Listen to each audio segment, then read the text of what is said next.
Oi, pessoal, bom dia. Bem-vindos à aulinha de conceitos de linguagem de programação. Hoje vamos falar sobre semântica dinâmica, né? Lembra, a aula passada foi semântica estática, hoje dinâmica. Mais especificamente, a gente vai falar sobre semântica operacional, né? A ideia principal da aula é entender o que realmente acontece quando um programa entra em execução. Então a gente vai deixar de lado um pouco aquela visão que a gente estava tendo puramente sintática, né? E começar a enxergar programas como processos que transformam a memória e o estado na memória. Na verdade, transforma o estado, né? Não transforma memória porcaria nenhuma, que a memória é uma coisa física, né?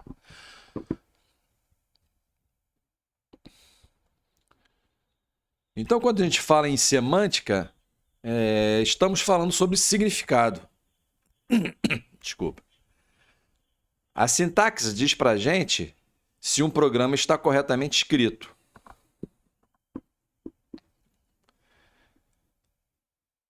E no caso da semântica, né, ela vai dizer o que o programa faz. No caso da semântica estática, que a gente já viu, ela envolve tipos, escopo e as verificações que são feitas durante a compilação. Já a semântica dinâmica está ligada à execução propriamente dita. A pergunta principal da semântica dinâmica é: dado um estado inicial da memória, o que acontece com esse estado depois que o programa executa?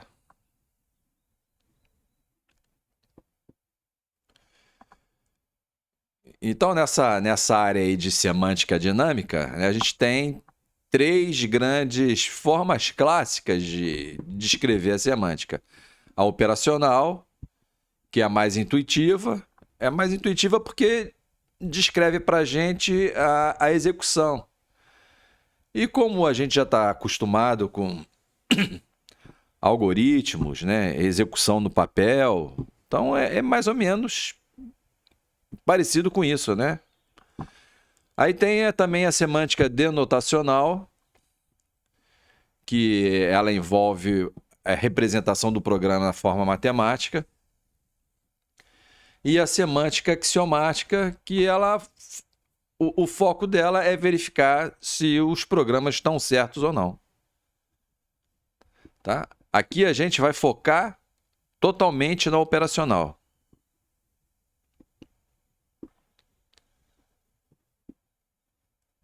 Então, a semântica operacional ela descreve como um programa executa, né? Passo a passo. Então, exatamente como a gente já viu em aulas de algoritmos, né? E aulas que iniciam a programação, né? Normalmente, um algoritmo é apresentado como se fosse uma receita culinária, né? Por exemplo, uma receita de bolo. Então, no caso aqui, um comando, uma frase lá na receita de bolo, por exemplo, misture ovos com farinha, né? Aí, o que a sintaxe faz? Ela vai verificar se todas as palavras estão escritas corretamente, se a combinação das palavras está ok, quer dizer, se estamos misturando sujeito, verbo, predicado, tudo na ordem correta, né? Então, isso aí é a sintaxe. E a semântica? O que a semântica operacional descreve? Ela descreve os passos necessários para produzir o resultado. Ela responde como essa coisa executa, né? A ideia central da semântica operacional é justamente essa: execução passo a passo.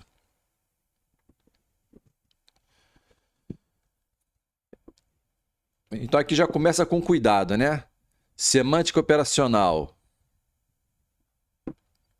Quebre o ovo, coloque o ovo na tigela, adicione farinha e mexa. Então tá aqui Está aqui o passo a passo dessa semântica operacional para fazer aquela receita do bolo. Mas veja bem que ela não está dizendo qual é o tipo de tigela que você tem que usar, qual é a colher, se você vai usar colher de pau, colher de plástico, colher de metal, se você vai usar batedeira, se você tem que mexer no sentido horário ou anti-horário, nada disso vai falar. Né? Esses detalhes todos pertencem à parte de implementação. Né? No caso aqui da receita do bolo, isso de como ela vai fazer o bolo, né? Como ela vai implementar aquilo, é a cargo das decisões da cozinheira. Né? O que isso tem a ver com a computação? Que a semântica operacional está dizendo quais são os passos que tem que dar. Como o projetista do compilador ou como o projetista do interpretador ou de outra ferramenta desse tipo, fica a cargo dele, a implementação é a cargo dele. Agora, os resultados, né, como o programa se comporta, tem que respeitar o que aquela receita está dizendo. Então tem que respeitar aquela receita. Do jeito que você vai fazer, do jeito que os projetistas vão fazer, aí é coisa da implementação, é uma preocupação deles. Então, em linguagem de programação, acontece a mesma coisa. Né? O compilador, o interpretador pode implementar de maneiras diferentes, desde que eles respeitem o comportamento esperado do programa. A semântica ela vai dizer o que tem que acontecer. A implementação escolhe como fazer acontecer. Aí daí a gente pode fazer uma perguntinha. Dois compiladores diferentes podem implementar uma mesma linguagem de maneiras diferentes? É contigo, você que sabe se você sabe responder isso ou não. Vai procurar aí e tirar essa pergunta da sua mente.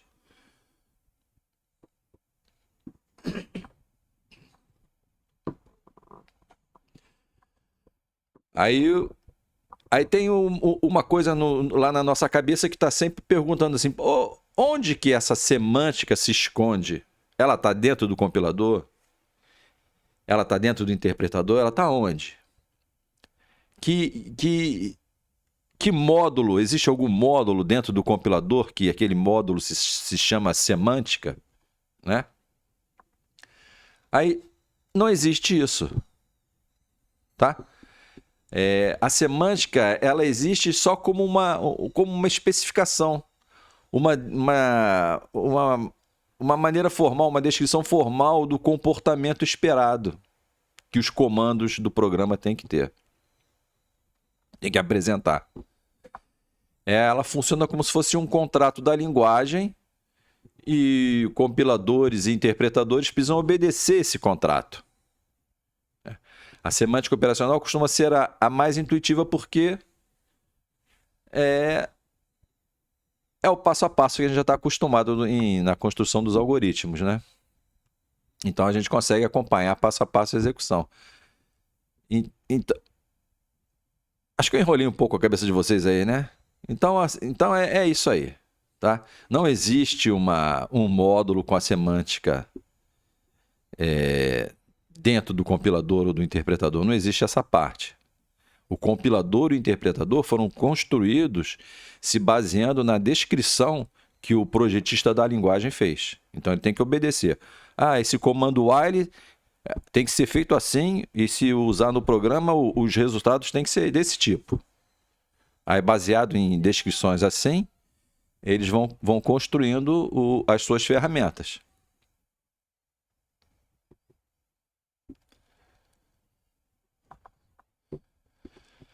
Bom, aí o projetista da linguagem ele tem que decidir como vai descrever esse comportamento, né? Às vezes ele pode querer enfatizar um pequeno detalhe da execução. Então esse detalhe, se ele tiver importância na sequência correta das operações, Então ele vai detalhar aquilo com passinhos, né? Então que se chama essa coisa aqui, ó, small step, pequeno passo. Então a descrição é feita em pequenos passos. Se ele quiser apenas descrever o resultado final, ó, ele vai dizer isso aqui, ó. O computador está nesse estado, a aplicação desse programa ou desse comando vai tornar o estado desse jeito, né? Então, só importa apresentar descrever o comportamento da linguagem, né, de acordo com apresentando o estado inicial e o resultado final. Tá? É o passão, é o big step. Calma, a gente vai ter mais coisa lá para frente sobre esses dois anos. Você fica nervoso.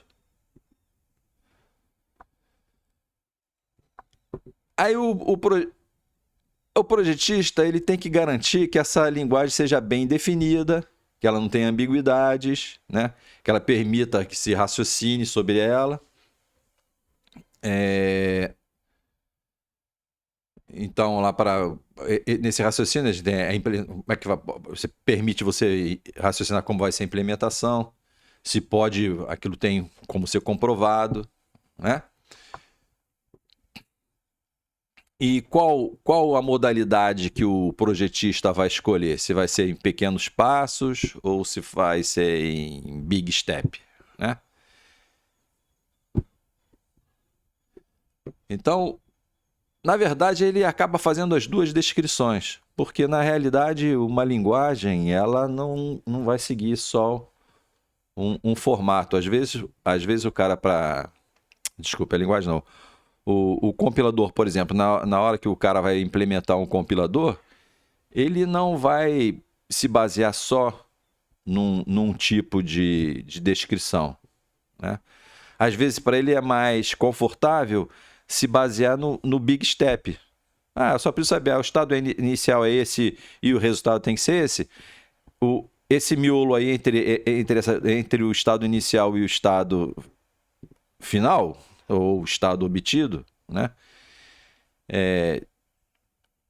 Esse intervalo aí eu implemento do jeito que eu quiser. Não preciso seguir exatamente os passinhos que vão ser descritos. Porque às vezes a sequência não interessa, né? Então ele pode simplesmente mostrar, para ele pode ser importante só saber como é que é o início e o fim. Agora, vão ter casos que ele precisa saber exatamente a sequência, né? A ordem exata de cada passo, de cada operação, como que ela ocorre ali, né? Então, vai ter sempre então essas duas descrições, né? Small step e big step. Então, o small step ele é útil quando os detalhes da execução importam, né? Tem que ser na sequência correta. Por exemplo, na hora de fazer uma expressão matemática, né? Como é que você vai fazendo os cálculos? Né? Primeiro você vai somar, depois você vai multiplicar, ou vai dividir, ou vai fazer exponenciação. Então tem toda uma sequência correta, não é? Então essa sequência correta precisa estar devidamente descrita nesses pequenos passos. Aí você tem aí, por exemplo, você faz essa continha tem um resultado. Esse resultado você vai fazer o quê? Vai colocar na memória. Então vai ter uma mudança de estado na memória. Então qual é a sequência? Eu mudo primeiro o estado na memória e depois faço essas continhas? Ou primeiro eu faço as contas e depois eu mudo o estado na memória? Então, isso aí precisa ser descrito com cuidado, né? Passo a passo. Aí depois tem aqui uma série de outras exigências, né? Outros pontos onde que necessita de você descrever passo a passo. Então, por exemplo, aqui tem concorrência, né? O que é concorrência? Concorrência é quando você tem dois programas, né? Na verdade, a palavra correta não é dois programas, mas aqui a gente vai deixar dois programas. Dois programas querendo acessar uma mesma variável. Então, tem lá uma variável que é compartilhada. Então, a sequência em que esses programas, né? Então, ou para vocês que já estão acostumados com programação multithread, né? Então, a sequência que uma thread acessa essa variável, ela importa, tá? Pode ser que a thread A precise acessar essa variável antes da thread B, porque ela precisa modificar aquilo lá para a thread B ter o resultado necessário para ela processar em cima desse resultado. Tudo bem? Ah, professor, esse negócio aqui de efeito colateral, né? O que é efeito colateral? Efeito colateral é qualquer modificação que você faça na memória, por exemplo, né? Você fazer uma atribuição, você está causando, é um efeito colateral. Ah, mas que efeito colateral é esse, professor, que está causando? Não, isso é um nome. Efeito colateral é um nome. Você modificou alguma coisa. E isso não significa que seja bom ou seja ruim, tá? Vai ser problemático quando tiver, por exemplo, numa sequência de uma expressão matemática. Tá? Por exemplo, tem a variável x, você atribuiu o valor 1 à variável x. Beleza, tá lá na memória, o 1zinho tá lá já salvo lá. Aí logo depois você tem uma expressão do tipo y igual a x mais, entre parênteses, x. Só que dentro desse parênteses está lá x igual a 2. Quer dizer, ele está modificando, está fazendo uma nova atribuição ao x. Está colocando, o x estava com 1, agora você está colocando ele 2, como 2. Então, nessa continha x mais x, como é que ele vai fazer? Esse x, esse primeiro x que aparece, né? o x que está mais à esquerda, né? X mais x, né? Tem um mais à esquerda, o x. Qual o valor que eu vou dar para esse cara? Eu vou dar o valor 1, que era o valor dele inicialmente, ou eu já assumo que ele já é 2 agora, já com essa mudança, né? Então tem que mostrar a sequência, porque se for... Por exemplo, se eu considerar como o x igual a 1, o primeiro x é igual a 1, e for somar com o segundo x, que agora ele já está com 2, com o valor 2, o meu resultado do y vai ser 3, né? Y igual a x mais x, o resultado do y vai ser 3. Mas se eu considerar o x já com o novo valor de 2, né? Aí vai ser yx mais x, é 2 mais 2, y igual a 4. Então, você tem dois valores para o mesmo y, né? Então, aí o efeito colateral pode ser problemático. Então, por causa desse problema, tem que descrever exatamente qual é a sequência, né? Quais os passos para deixar com que o resultado seja o correto, né? Outras também, loops, né? Os laços, né? O while da vida, o for. Então, dentro desses laços tem vários comandos, né? E esses comandos vão se repetindo ao longo do tempo. Então, vai havendo uma mudança ao longo do tempo que precisa ser registrada. Então, tem que dizer exatamente como é que faz. Tudo bem? Aí tem outros aqui, ó, exceções, interrupções. Deixa para lá, tá? Aí você vai pesquisar por que interrupção pode ser problemática para efeito colateral, né? Imagina aí, você está fazendo... Você tem um programa que está em execução, ele vai mexer na variável x. Então, ele está esperando que a variável x tenha um valor positivo, né? O teu programa está pensando nisso, tem um valor positivo. Mas antes de ele olhar a variável x, o que acontece? Uma interrupção. Essa interrupção, por acaso, mexeu na mesma variável x. Fez lá uma subtração qualquer, agora a variável x está negativa. O seu programa estava esperando algo positivo e vai fazer uma conta em cima disso e acaba tendo um resultado bem inesperado para... Então, tem que ter uma uma sequência correta aqui de explicação de como ocorre essas interrupções. Ficou mal explicado. Eu sei, ficou mal explicado, mas aí vamos para frente, tá? Então, a ordem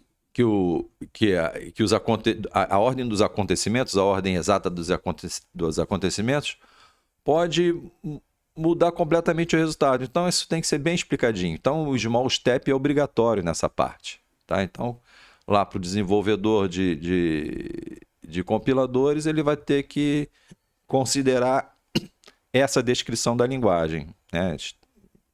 Small step na hora de implementar essas partes aqui. Tudo bem?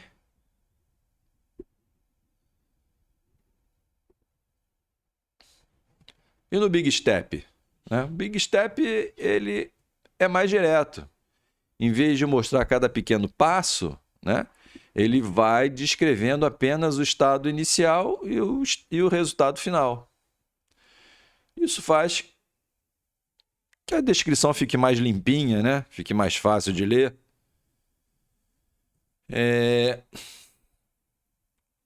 A gente pode pensar assim, ó. Pô, desculpe. O small step é como se fosse um vídeo da execução, né? O vídeo da execução, o que vai acontecendo? Você vai vendo todos os passinhos, né? No vídeo você vai vendo tudo. E o Big Step é como se fosse uma foto do antes e uma foto do depois, né? É como se fosse o primeiro frame do vídeo e o último frame do vídeo.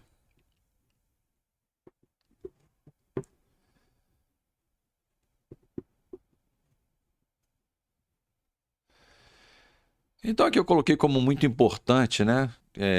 O projetista não está escolhendo o comportamento da linguagem, né? Não é que a linguagem vai se comportar de acordo com se é ela vai se comportar porque eu fiz em small step, ou ela vai se comportar não, porque eu fiz em big step. Não é isso, ele só está mostrando que você pode olhar para a execução de duas maneiras diferentes. É como se você estivesse olhando com duas lentes diferentes. Uma lente mais potente, que permite você ver os pequenos detalhes, e outra lente que você só consegue ver o detalhe inicial e o detalhe final. Tá? Mas ele é a mesma linguagem e está demonstrando o mesmo comportamento. Está dizendo, ó, tem esse comando, tem esse estado, o resultado tem que ser esse aqui. Agora ele pode descrever isso em pequenos passinhos ou pode só simplesmente falar, ó, início e fim. Tá? Não é que são duas modalidades de comportamento da linguagem. O comportamento é o mesmo. É tipo assim, você fala assim, para um amigo seu, eu vou ali comer uma pizza e já volto. Aí o amigo, beleza, vai lá. No máximo pode falar assim, pô, traz um pedacinho para mim também, né? Então, para ele tá ok. Agora, vai falar, eu vou ali comer uma pizza para tua namorada ou para tua esposa. Não vou nem detalhar muito, mas vai lá. A primeira perguntinha dela é assim, vai com quem? Já começa por aí, né? Então, dependendo da pessoa com que você vai falar, eu vou ali comer uma pizza, né? Você vai ter que incluir mais detalhes ou menos detalhes.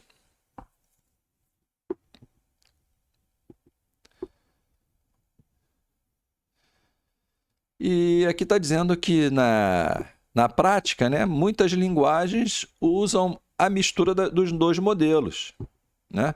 Então, quando tiver um daqueles pontos que é preciso descrever os pequenos detalhes, porque a ordem das operações importa, então, para aquele trecho lá da linguagem, para aqueles comandos lá, você utiliza o small step, né, o passinho. E quando não importar, você pode fazer uma coisa mais limpa, pode usar o big step, né? Como ocorre aí dentro desse miolo do Big Step é problema seu, tá?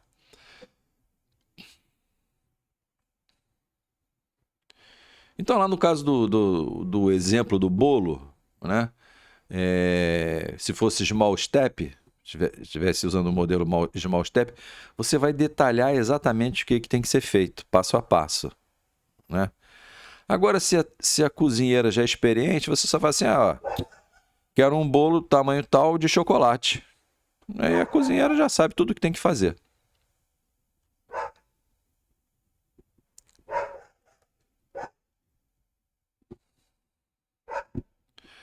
Cachorrinho chato, né?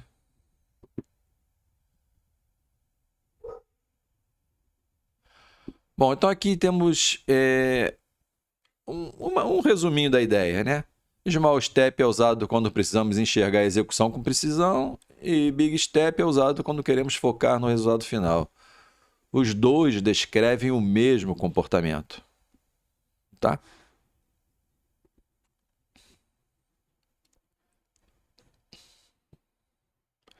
Bom, aqui vamos para os conceitos mesmo de semântica, né? Aqui o que está acontecendo é que a gente vai começar a ver realmente, né, o programa como uma transformação de estado, né? Uma sequência de transformações de estado.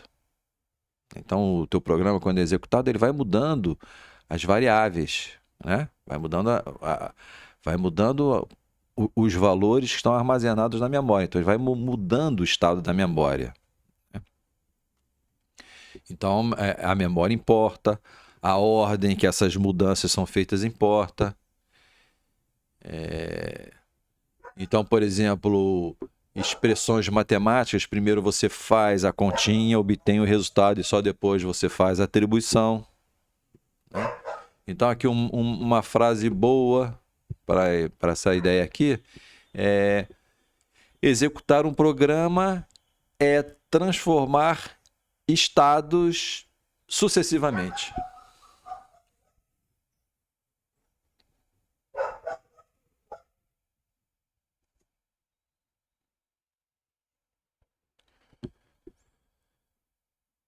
Desculpe, é que eu fiquei na dúvida aqui o que eu ia fazer. Se eu ia dar um grito aqui para esse cachorro parar de latir. Vamos lá.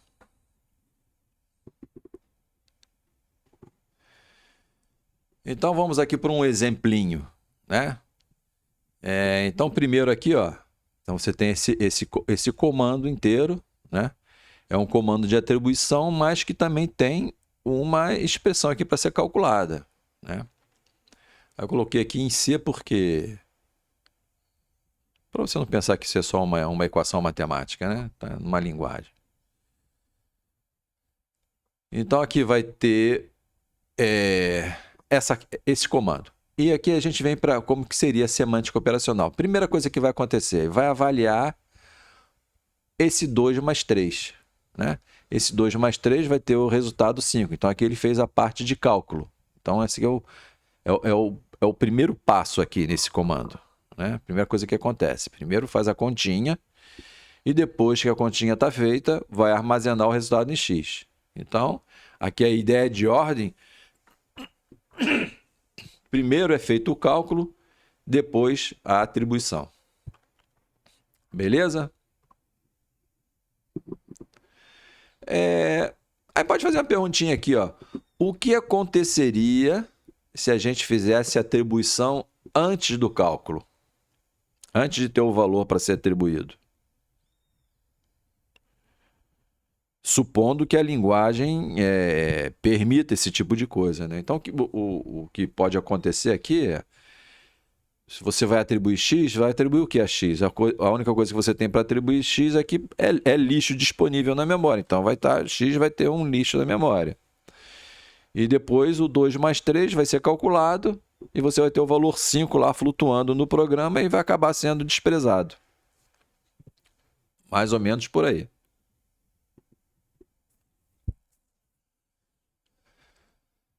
Então, agora nesse slide aqui, vamos imaginar uma máquina abstrata executando o programa, Então, então tem umas formas de representar. Então tem esses dois símbolos aqui, ó. Esse aqui e esse aqui. Isso não é parêntese, tá? Não sei se vai estar aparecendo aí na tela de vocês direitinho, mas isso é como se fosse um sinal de menor e sinal de maior, tá? Só que mais aberto. Então essa é a forma que os livros descrevem, né? Então isso é como se fosse mais ou menos obrigatório aqui na hora de representar. Então vai ter a primeira parte aqui, vai ser o comando ou os comandos, não precisa ser só um, não. Pode ser o programa inteiro, pode estar aqui, tá? Tudo separado por ponto e vírgula, por exemplo, entre um comando e o outro. Aí depois também tem o estado da memória, né? Como você pode ter várias variáveis, também essa memória aqui pode ser também estar representando várias variáveis. Então você vai ter um espacinho para cada variável, né? Então vai ter... Tá, em vez de ficar imaginando, vamos ver o que tem aqui. Então aqui a gente tem o comando que a gente acabou de ver no slide passado, né? A gente tem o x igual a 2 mais 3, vírgula, e tem essas duas chavinhas aqui com nada dentro. Tá com nada dentro porque é o estado inicial, a memória está vazia, tá? Então esse parênteses que está aqui não faz parte do comando, né? Não devia nem ter colocado, eu devia ter colocado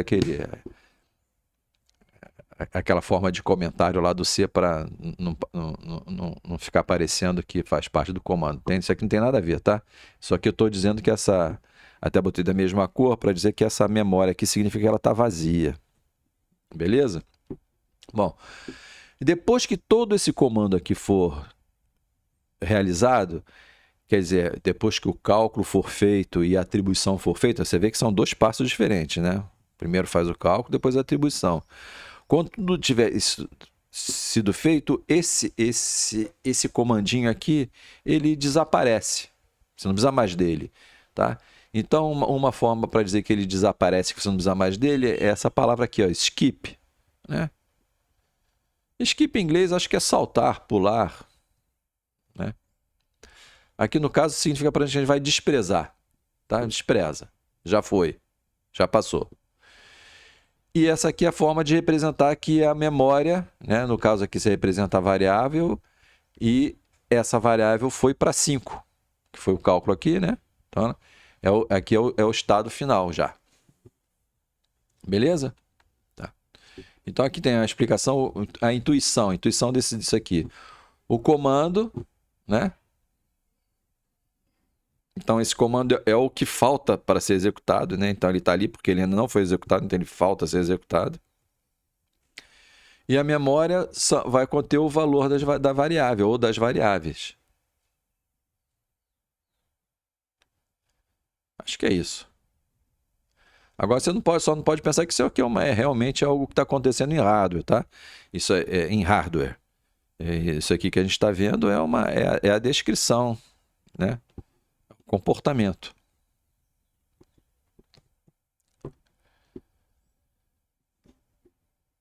Então aqui na representação do small step, né? Como é que é isso daí? Então cada passo pequeno da execução produz um novo estado. Então aqui, ó. Então aqui a gente tem um estado que tem um comando, né? Então aqui tem o comando e tem o estado sigma, né? Aí vai ter um passo, né? Então vai ter um pequeno passo de execução que vai transformar esse comando no próximo comando, no comando linha, né? E o estado vai para o estado linha, novo estado, né? Então significa isso aqui significa, ó, um passo de execução leva de um estado para o outro. Então é aquela ideia do teu programa em execução, né? São as modificações de estado, né? Vamos ver o que mais que pode ser falado ali. Isso é uma descrição matemática mostrando o que acontece. Então, o passinho, né, o small step, modela a execução como uma sucessão de transformações de estado. Vamos lá, vamos ver outro exemplo aqui. Outro exemplo que é o mesmo exemplo, né? Agora em vários passinhos, né? Então, passo 1, né, o valor é calculado. Então, aqui você tem aqui o comando, né? O comando e aqui o estado da memória aqui, né? Então, tá tudo vazio porque ainda não aconteceu nada. Aí vai acontecer esse primeiro passo que é a continha. Vai fazer a continha, então agora o x está... O resultado é 5 e ainda não teve atribuição, a memória ainda está vazia, né? Então aqui só calculou, é o primeiro passo, né? Aí vai para o segundo passo, quando é feita a atribuição, né? Então tá aqui, isso aqui é só uma continuação, tá? Não mudou nada. Então vai ocorrer o passo, esse comando vai ser executado, vai ser terminado, porque já foi feito o cálculo e agora vai ser feita a atribuição, né? Então ele virou skip e o x vai virar o 5. O estado na memória agora é 5. E de novo aqui, ó, importante, o programa vira uma sequência de transformação de estado. Tá? Vamos ver outro exemplo.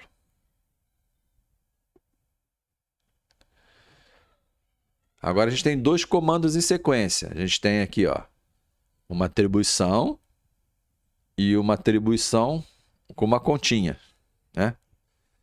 Então tem esses dois comandos. Como é que faz agora? Só colocar eles aqui na mesma representação, só que um depois do outro. Então aqui você bota o primeiro, ponto e vírgula, o segundo, vírgula e a memória. Beleza? Então vamos lá. X igual a 2. Então aqui ainda não aconteceu a atribuição. Ele tem que saber, tá, 2. É 2. Então eu vou colocar o 2 na memória. Então agora vem o segundo passo, né? Então esse aqui realmente a atribuição acontece, né? Esse carinha aqui, esse comandinho aqui virou skip e a memória lá, a variável x foi para 2, né? Pronto, fez a atribuição. Então terminou esse cara aqui. Terminou esse cara aqui, vai para o próximo, o cara que está à direita, né? Então aqui repetindo, né? Repetindo o que está aqui, só que tirando o skip, desprezando o skip, ele só repete aqui embaixo tudo de novo, né? Aí vai acontecer o primeiro passo, que é fazer o cálculo, né? Então 2 mais 1, né? Ele acessou o x, pegou o resultado que está em x para completar o cálculo, né?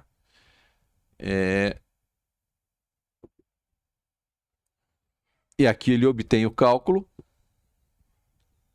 o resultado está aqui, mas ele ainda não atribuiu, só está com o cálculo, né? E quando esse comando aqui realmente terminar, que vai ser agora, vai fazer a atribuição, ele vira skip, tá? E como é que fica a memória? O x continua 2 e o y foi para 3, né? Porque aqui a atribuição está sendo feita a y. Tá? Agora vê se não lembra um pouquinho aquela derivação lá sintática que a gente fazia. Primeiro faz o mais à esquerda, depois o próximo mais à esquerda, depois o próximo mais à esquerda e assim por diante. Obedece mais ou menos o mesmo comportamento, né? E agora a gente viu o small step e agora vamos ver como é que representa o big step, né? Aí você pode ver que no big step não tem nada, não aparece todas aquelas sequências de passos, né?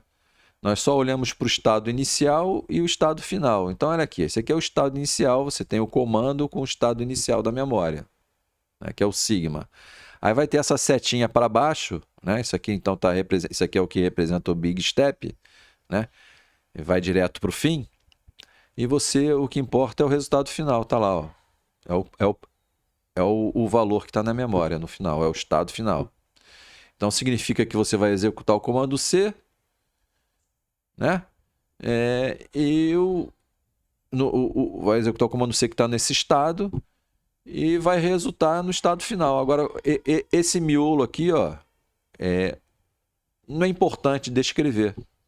Tá? Você pode imaginar como acontece do jeito que você quiser, desde que respeite isso.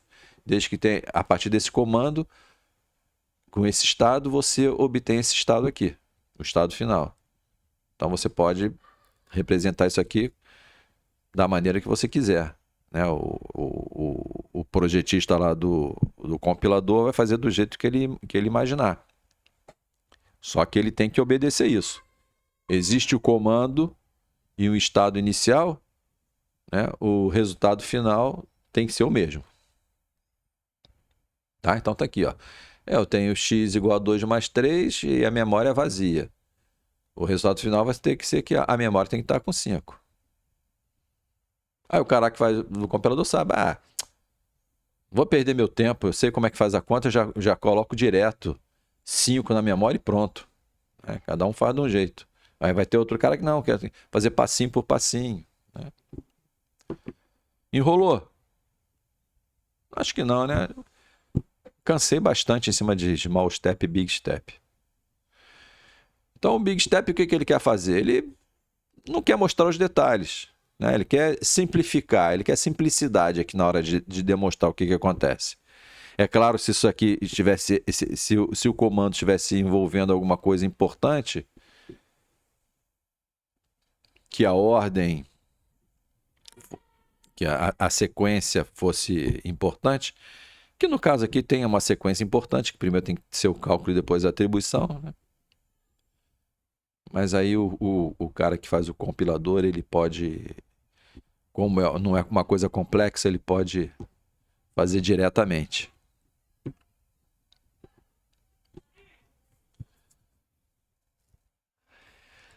Aí tem aqui, ó, ligação com o mundo real, né? Aí tá lá, exemplo, para implementar um interpretador é necessário ter uma explicação da execução compatível com o seu funcionamento. Aqui, ó, como é que é o funcionamento do interpretador? O interpretador, não sei se vocês lembram, né? O interpretador, ele não gera um executável. Ele vai lendo e executando linha por linha, né? Então, a execução é imediata, a execução é em cada linha. Então, não existe a construção de um arquivo intermediário, né? Então, o cara que vai construir um interpretador, ele vai seguir mais ou menos a natureza de como é que o interpretador funciona. Então, como é que o interpretador funciona? Ele lê o comando, executa o comando. Se aquele comando tiver uma atualização de estado, ele vai atualizar o estado e vai para a próxima linha. E para a próxima linha, para a próxima linha, para a próxima linha, até o final do programa, né? Então, com aquela representação que a gente acabou de ver, né? Então você tem o comando C no estado tal, né? Ele lê, ele executa isso e faz as modificações no estado e vai para o próximo. E fica nessa onda até terminar o programa. Então, os interpretadores executam o programa como uma sequência de pequenos passos. Então, naturalmente, isso é parecido com o small step. Então, normalmente, o cara que vai construir o interpretador, ele vai seguir a descrição do projetista da linguagem, se baseando na descrição usando small step. Beleza? E você vê que o small step ele é bem parecido com a forma com que a gente realmente pensa na hora de fazer um programa, né? O cara que está acostumado a programar, ou o cara que está acostumado a fazer o algoritmozinho ali, ele vai colocando mais ou menos naquela receitinha de bolo bem descrita, né?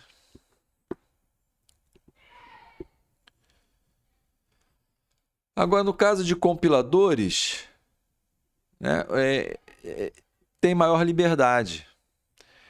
O compilador ele pode reorganizar os comandos, né? Ele pode otimizar de alguma maneira, ele pode simplificar, né? Então, o projeto do compilador ele tem mais liberdade quanto a isso daí. Então, às vezes ele vai usar o Big Step, às vezes ele vai usar o Small Step, né? Só que essa liberdade também não é assim, né? O cara faz o que quiser, não. Ele tem que respeitar. Comando está naquele estado inicial, ele vai ser executado, tem que estar naquele estado final ali, após a execução. Tá? Tem que respeitar a descrição.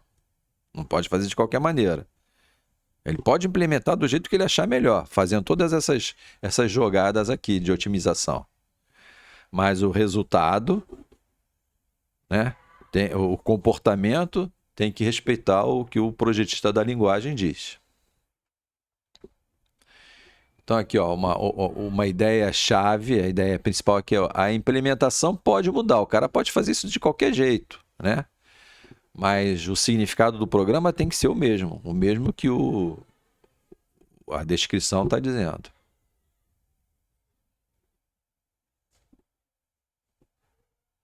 Então, por exemplo, naquele caso lá do x igual a 2 mais 3, o compilador pode transformar direto 2 mais 3 em 5, né?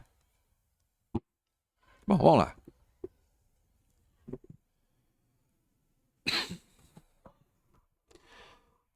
Então aqui está falando sobre como se a semântica fosse um contrato entre a linguagem e o construtor da ferramenta, né? Então ela vai definir o significado do programa, quer dizer, aquele comando junto com aquele estado tem que ter aquele resultado, né? Então tem que explicar como é que as variáveis na memória vão evoluindo, né? Tem que mostrar, tem que ter como é um contrato que mostra como o comportamento do programa, o comportamento dos comandos devem ser. Tá? Então aqui uma frase forte aqui, uma ideia forte aqui, podia ser: semântica não é implementação, semântica é especificação. Ela vai especificar essas coisinhas aqui, desse jeito. E o cara que constrói a ferramenta tem que obedecer. Mas pode implementar do jeito que ele achar melhor, desde que se mantenha o mesmo comportamento que foi especificado.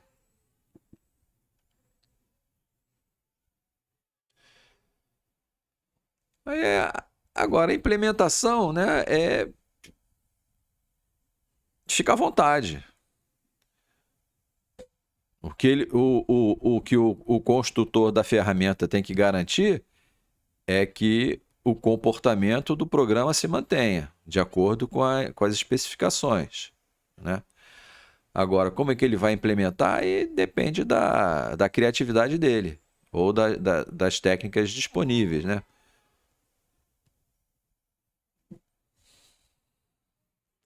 Então, a semântica, ela define o que deve acontecer, mas não como acontecer, né?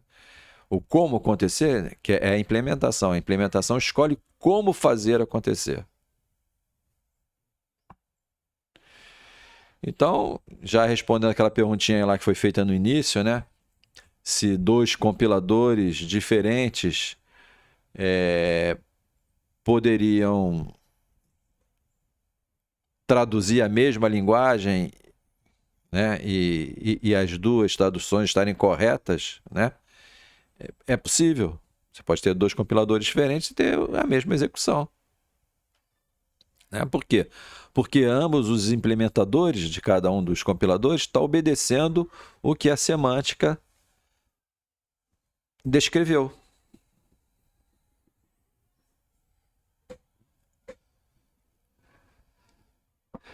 Então vamos lá, último slide, hein? Graças a Deus, né? O professor é chato pra caramba. Então, aqui, ó, o importante aqui é que agora a gente consegue ver o programa de uma forma diferente, né? E é bom a gente ter essa ideia, né? Que o programa, ele é um, um processo que vai modificando o estado da memória. Então, olha lá, passa a ser uma sequência de transformações de estado. E a semântica operacional fornece justamente esse modelo de execução. A semântica não está dentro do compilador, nem dentro do interpretador, nem dentro de linguagem, nem dentro de ferramenta nenhuma dessas, né? Ela é especificada, o projetista que foi respeitando. Tá? Então, a semântica vive dentro do compilador e dentro do interpretador, não por ter um módulo lá dentro, mas porque o construtor daquela ferramenta obedeceu às especificações da semântica, né? Beleza? Então é isso aí, pessoal. Obrigado por terem assistido. Até a próxima.